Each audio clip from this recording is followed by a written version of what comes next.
Okay, well, my name is Gene Trombley. I've been coming to Shrewsbury Assembly for about a year and a few months. My daughter plays soccer right out back of the church.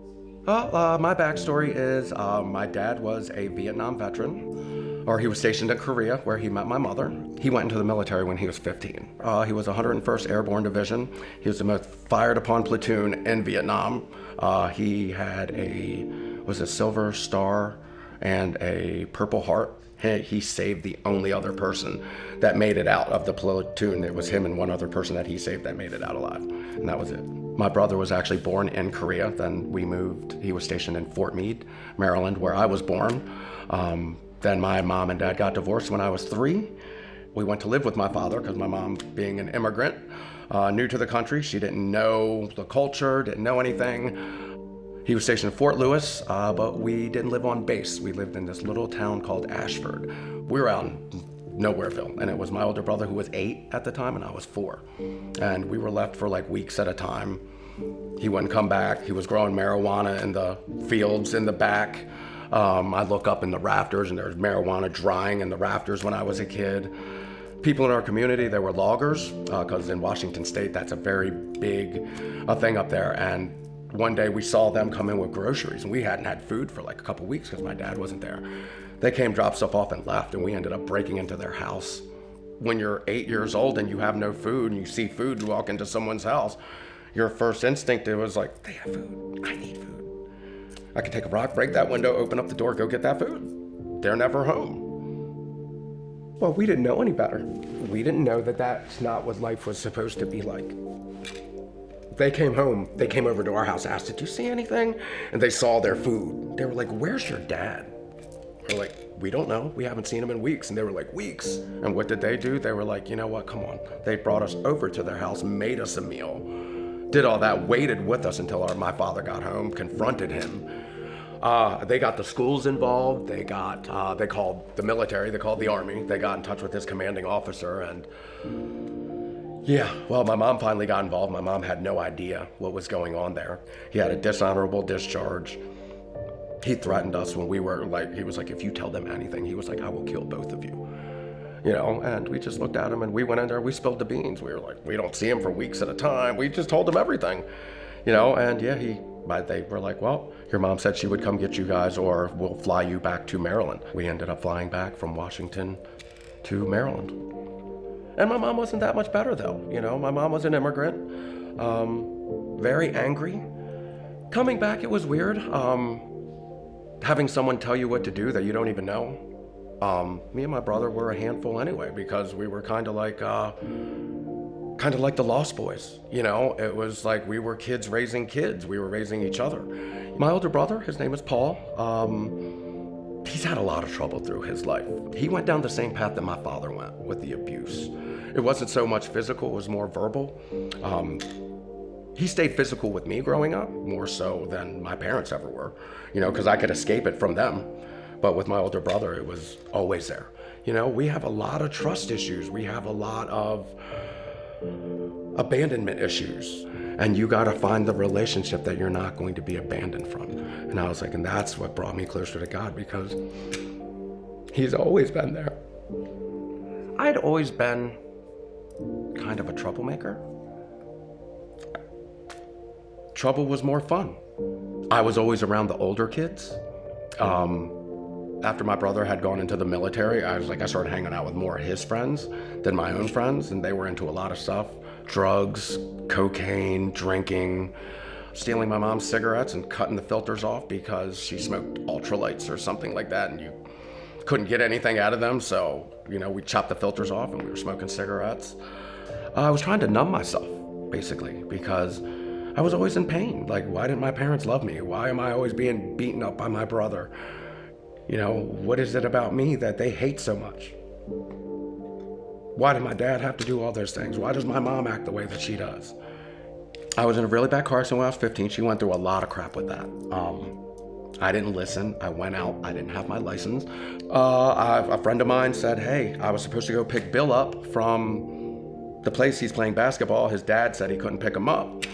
He was like, I got called into work. Can you come pick my car up and go pick him up? And I was like, sure, because he worked right across the street from my house. And my mom had called probably about 20 minutes earlier and was like, hey, I got to talk to you tonight. Don't go anywhere. And I was like, okay, I'm not going anywhere. And then she gets a call saying, hey, Gene was in a car accident. She was like, no, it's not him. He's at home. And they're like, no, it's him. We're at the light. We see who it is.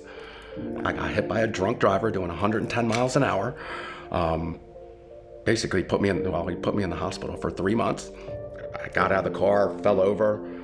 A lady was from University of Maryland shock trauma and came up, trached me right on the site, and kept me alive until the medevac got there. And then from there, I was in surgery for 36 hours.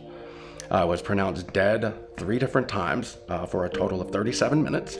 I don't think that God was ready for me to come home. I think he wanted me to see what had happened after that, because I played football too. I was really good at football. Thought that that's what I was going to grow up to do. Then after the car accident, the doctors were like, you're never going to play football again. You're never going to have kids. Your life expectancy rate is about 30 years old because of all the damage you sustained. So after that, I looked at God. I was like, why would you do this to me? I said every bad thing about God that I could possibly say. And then after my accident, I blamed everything on him. I was just like, you did this to me. You took everything from me, now what am I supposed to do? And what I did was went crazy and did whatever I wanted to do. My girlfriend at the time, my son's mother, told me she was pregnant. I looked at her. I was like, well, who have you been cheating on me with? I'm not supposed to be able to have kids. Doctors told me I would never be able to have kids. Because of my car accident, my intestines dropped. They were like, your reproductive system is all messed up. They were like, you will never have kids. Yeah, but they were wrong on so many levels. I was like, well, God had other plans. For a long time, I had no hope. And it's just because I prayed and I finally surrendered. I stopped fighting it. And that's what it comes down to. I was like, God, just do what you need to do to put me where you want to put me. I'm done ignoring you. I hear your voice all the time, but then I'm just like, angel on this shoulder, devil on this shoulder. I'm looking this way instead of this way. And then when my daughter was born in London, I was like, that little girl means the world to me. I mean, holding her, seeing her, I melted, and I knew, like I said, right in that moment in time, that was my purpose, was to be that little girl's father. Because I look back through all the traumatic experiences, the near-death experiences, the times when there's no way that I should even be here. I know that was all God. That was him saying, no, it's not your time. I'm going to keep pulling you and pushing you until I get you where I want you to be. I put a lot more trust and faith into him and what his plan is for my life, because the only reason why I have life is because of him. Keeping me safe all these years, protecting me when I thought that I was alone and that I didn't have anyone. And it's taken me so long to realize the goodness in him, because I've watched it work through my wife, with her addiction. Now she's out and she's clean. She's, doing well. She's prospering. Like I said, all the fear is gone. Like, I used to be riddled with fear of what the future held, of who I am, if I was good enough. Because for the majority of my life, I was made to feel like I wasn't. I was always discarded by my parents, by this, by that, but the only person who never discarded me was God. God's blessed me with 2 beautiful children, 2 beautiful stepchildren, a son-in-law, and just a lot of amazing people that have had my back. Come on over. Come on over. This is my beautiful daughter, London Alexandria Trombley. She is 9 years old. She plays soccer. And she's just an awesome young lady all around. And you're both serving Jesus together? Absolutely. Yeah. Absolutely. Never been more happy.